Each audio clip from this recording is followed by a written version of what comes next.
Now, exclusively on QNews, we turn our attention to diplomacy at the highest levels and to a voice that has shaped dialogue across continents. A seasoned negotiator, a former ambassador to Lebanon, a leading strategist for Europe's external action, and now the European Union's top envoy to both Egypt and the Arab League.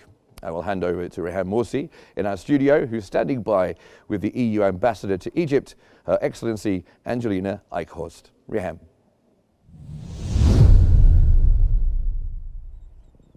Thank you, Mark. It's an honour to be joined tonight by a diplomat whose career has quite literally bridged regions and reshaped dialogue. Her Excellency Ambassador Angelina Eichhorst is rather no stranger to the complexities of this region and no stranger to Cairo either. As the head of the European Union delegation to Egypt and to the League of Arab States, she brings us to this post not only deep institutional knowledge, but also a legacy of building strategic partnerships from Damascus to Brussels and beyond. From a pivotal role as the EU chief negotiator in the Belgrade-Pristina dialogue to her work leading Europe's engagement with the Western Balkans, Turkey, and our Arab neighbours. She has been at the centre of the EU's foreign policy for over 2 decades. Ambassador Eichhorst, it's an absolute pleasure to have you here on QNews. Thank you so much for joining us. It's a great pleasure for me to be with you. Ambassador Eichhorst, let's first say that your career, as we've said, is quite remarkable. It is taking to many places, including posts in the Middle East, Europe, Lebanon, Kosovo, Brussels, and so forth.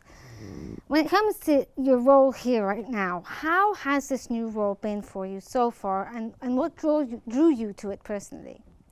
Well, I only just arrived in Egypt, and I definitely look forward to the next 3-4 years. I hope to really continue to strengthen the partnership we have between European Union and Egypt. You know, as ambassadors here on the ground, we also work very closely with all the member states. You saw it in the introduction, 27 member states we have, 26 are here in Egypt. And we portray together exactly that reliable, predictable, strategic partnership we are having with Egypt. And I hope really with all the contributions we are doing that I can help to get the results and make also a difference in wherever we are, wherever we go, and that it is to mutual satisfaction, as we say. Yes, hopefully, definitely it'll be something that is mutual and beneficial for both. And as you spoke about the EU's strategic ideas as basically to promote cooperation and celebration of Europe in general, and Europe Day is coming up. It reflects the EU's core values, Europe Day, and how the EU's delegation going to mark this day here in Egypt. How do you see this year happening?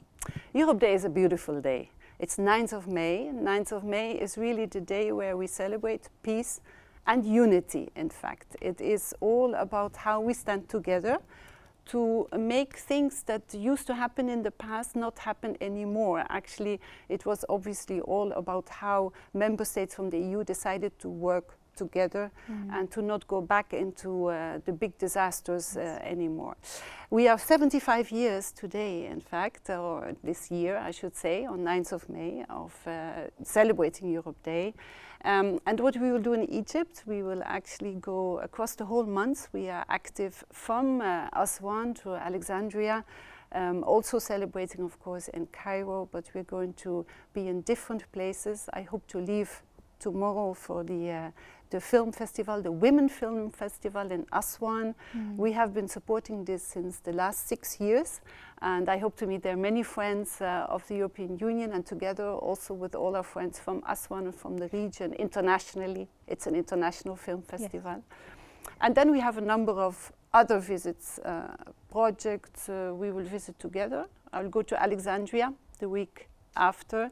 We will visit there together also with ambassadors from the EU, but obviously our partners from Egypt, the authorities, the governor, everybody there, our programs and projects in. So what kind of cultural events should we expect or exhibitions that may help, I suppose, deepen the relations between EU member states and Egypt? How can we bridge cultures together?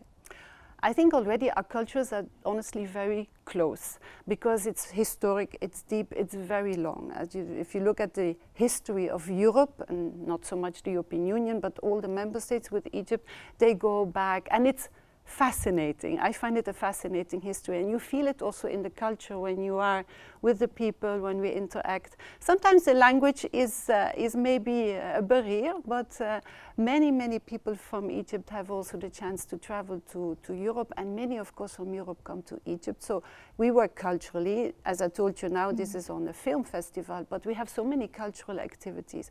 Politically, economically, trade, research, education, health, green transition. It's vast, it's huge, it's very comprehensive actually what we have with Egypt as European Union, also at the people level. I think it's unique in the world, honestly.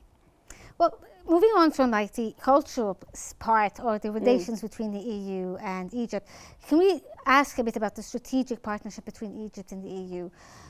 What makes this relationship so vital in today's world, given the global context? And also, could you somehow elaborate on the key objectives when it comes to the EU-Egypt strategic and comprehensive partnership? Yeah, it is not only strategic, it is unique in a sense that the only country in the world after Ukraine is Egypt in terms of the vastness, the bigness, the largeness of our partnership. It's only with Egypt, nowhere else.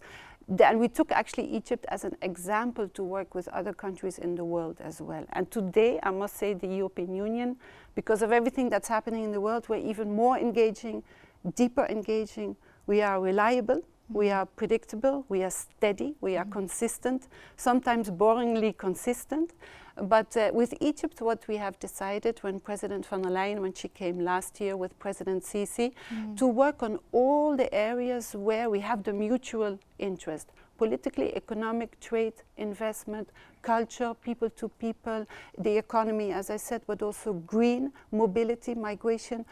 It's a full package of a strategic partnership that really takes us together over the next years. So was this part of the strategic partnership and comprehensive memorandum that was signed in 2024? Yeah.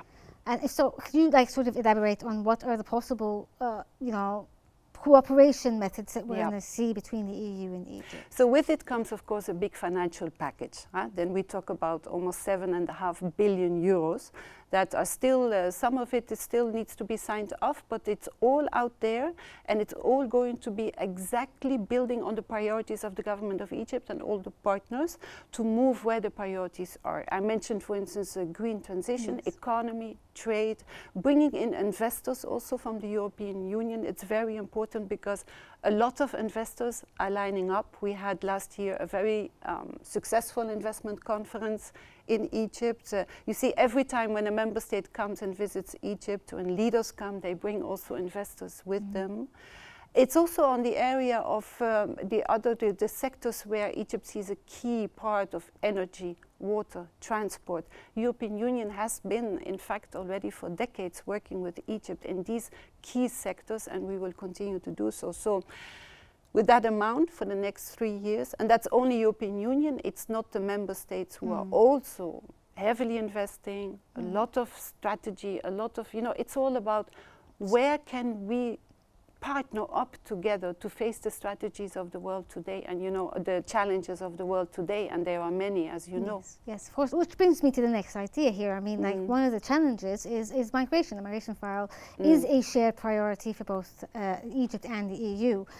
How is the EU working with Egypt to manage the flow of migration while also protecting human rights? Yeah, I do believe that Egypt has a very, very big challenge here. We know it. There's a large number of people who come in legally, illegally. People are really trying to find their way through, and we have said from the beginning we will support Egypt first on securing borders, because that is where land border, sea border, and to be honest, the work Egypt has been doing in already hosting and providing people who seek refuge, it's remarkable. There is no doubt about it. That's why we also said as EU, we are going to support Egypt in this challenge. But you also have to address the root causes of migration.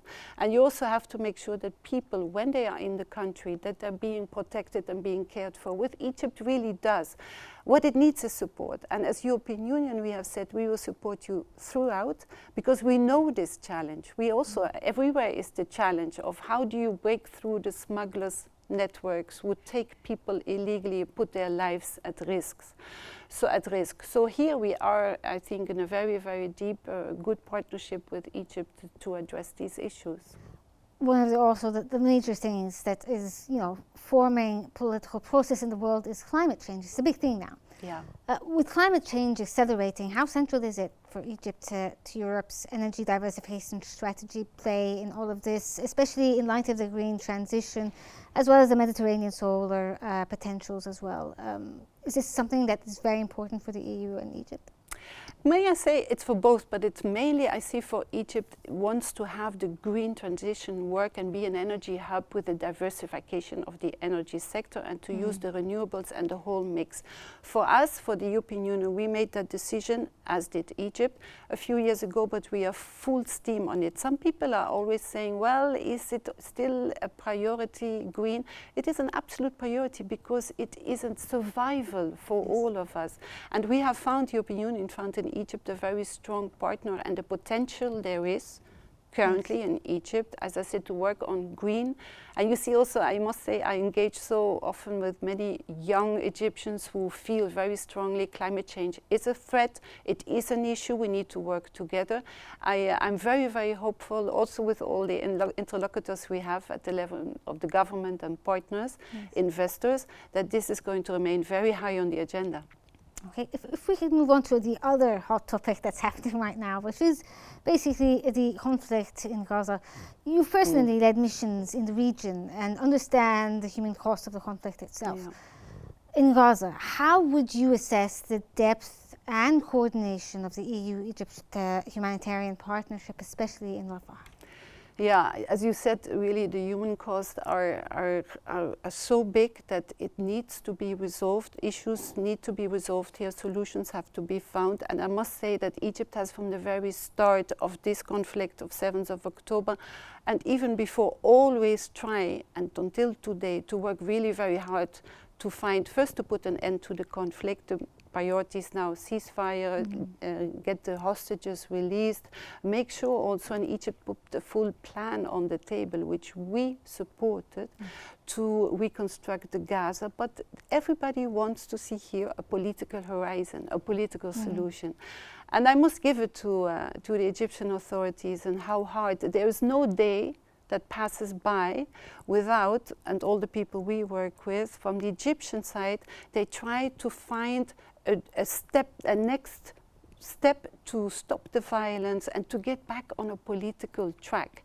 That's very much a joint vision, a joint interest of the European Union and Egypt. The European Union has been steady in our support for the two-state solution, very much focusing on security for the people of Palestine, the people of Israel, and to make sure that this issue, which is so deeply now on the table and so painful, that it gets resolved. That's very true. And as you said, Madam Ambassador, the EU has consistently supported the idea of a two-state solution. But given what's happening right now, what diplomatic steps can be taken or are being taken to revive the momentum towards reaching this goal of a two-state solution? Yeah, this is probably a period where, with different now actors focusing on the political solution, Egypt, Jordan, also our partners in the Gulf, the United States, European Union, it's really very important that things come together at a point where you say now, because everybody is focusing for now. I would say the next few months are totally critical to stop the violence and to find the solutions. We don't know how it will be resolved, but we are very steadfast in where we want this to end as a political horizon for. Hopefully, within the next few months, we're going to be able to find some sort of solution. Well, the sooner the better, obviously. Yes, for sure. let's try to end this on a lighter note. Finally, let me ask you the final question here. You've served in Egypt before. If it were to write a diplomatic letter, I suppose, to your younger self right now, arriving in Cairo for the very first time, what would you tell her about this country, its people, and the places in Europe's future, I suppose, when it comes to you and your post? I would write, this is a unique, absolutely unique country with unique people, and you will have a time where you will engage so much, you will learn so much. There's a lot of wisdom in Egypt. There's a vast culture, a deep culture, where you can learn, you can see, study the history, work on the future. People are fantastic. Hospitality, reaching out, sense of humor. It all comes together in a way that this should be the years of your life. That's a lovely note to end this interview with, and it was an absolute pleasure, Ambassador Angela Eichhorst. It was an absolute honor having you tonight, and thank you so much for your insights on the European-Egyptian relations and cooperation, strategic values, as well as regional issues as well. Thank you so much for giving us this interview, and thank you for joining us on Q News. And on behalf of Q News, we thank you for your time and your clarity and your continued commitment to bridge the gaps between Thank you. Thank you. It was an honor to be here. It was an Thank you absolute very pleasure. much. Thank you so much.